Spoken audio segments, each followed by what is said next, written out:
As a salesperson, listening is one of the keys to success. And I'll tell you now, until you master this art, you'll remain no more than a peddler in your marketplace. So many people leave many sales opportunity on the table because instead of listening to what's been said to them, they're listening to what they're going to say themselves. In this episode, we're going to look at making listening your greatest weapon and give you 5 top tips on this important subject. So sit back and listen up.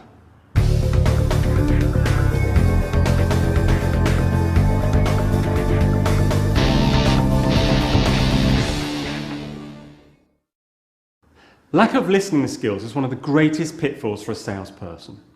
People are so intent on getting their message or proposition across that they don't stop. Even if they do ask questions, they don't always listen to the answers. So here's number 1 of our 5 top tips. Use the 80-20 rule. You should be listening 80% of the time to a customer, which means they're talking 80% of the time. The key to this is questioning techniques, which we've already covered. But also, it's about biting your tongue and letting the other person finish what they've got to say. Don't interrupt, let them talk.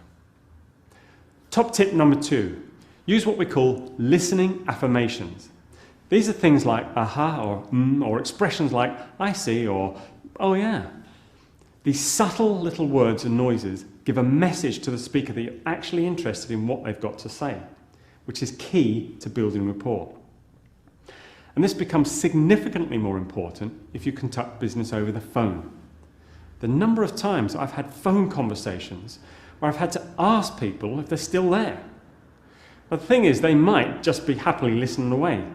But the question that often crosses my mind in these situations is, are they doing something else and not listening? Which brings us to top tip number 3, avoid distractions. It's easy with today's forms of communication like email and texting to get distracted when somebody's talking to you. An email comes in, you just glance at it to see what it's about, and before you know it, you're reading it and not listening. I've done this, and I know you have. It might also be somebody sticking a note under your nose or putting a post-it on your PC monitor for when you finished your call. But the temptation is to read it now. Don't. You know when others are doing this to you. You can tell. And if you get caught out doing it, all rapport is lost. Top tip number 4, key wording. When listening, I've said don't interrupt, but the customer may come out with a number of key points that you want to come back to and get more detail on. So the trick is to not interrupt, but make a note of a key word that will remind you to come back to a particular point. There are 3 benefits to this process. Firstly, the physical act of taking notes demonstrates to a customer you are actually listening.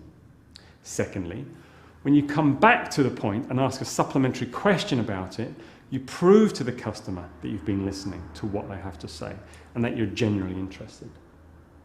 And thirdly, using key words instead of taking copious notes means you can continue to listen. If you write too much, you can't listen at the same time and you'll start to miss things.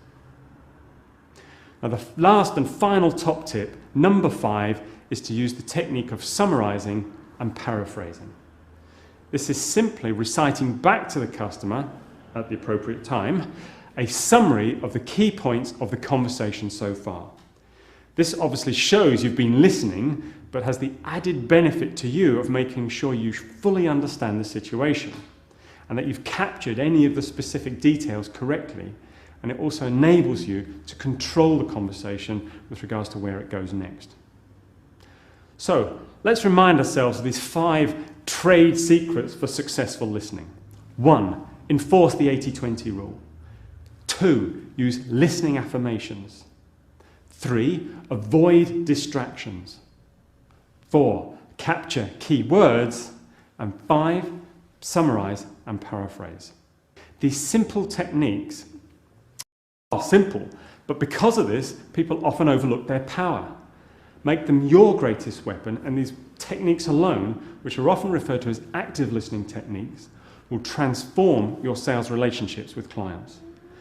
Now, we've had quite a bit of theory over the last couple of episodes, and a couple of exercises from Mike, so let me finish by giving you an exercise.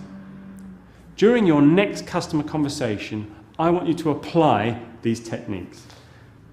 But as far as an action goes, that's not very smart. So what I want you to do is this. Set yourself the goal of using the summarizing technique at least 2 times. That means I want you, at the appropriate time, to verbally summarize with the customer your conversation to that point, and get verbal confirmation back that you have understood things correctly. Then you can pick up on something within your summary as a keyword and continue your conversation about that specific point. Or if it's at the end of the conversation, use your summary to position your product or service, or maybe recommend some next steps, whatever's appropriate. So, this episode actually takes us to the end of requirements. And as far as your sales cycle goes, you should now be building great rapport with your customers, identifying sales opportunities, and qualifying whether they should be pursued further or not at this time. Our next series is called Implications, and it's this stage that typically takes a customer from a prospect to a buyer.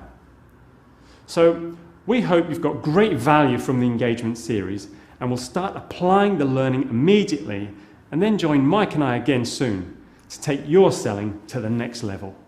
Until then, I, Brian Conway, wish you all the best. Goodbye.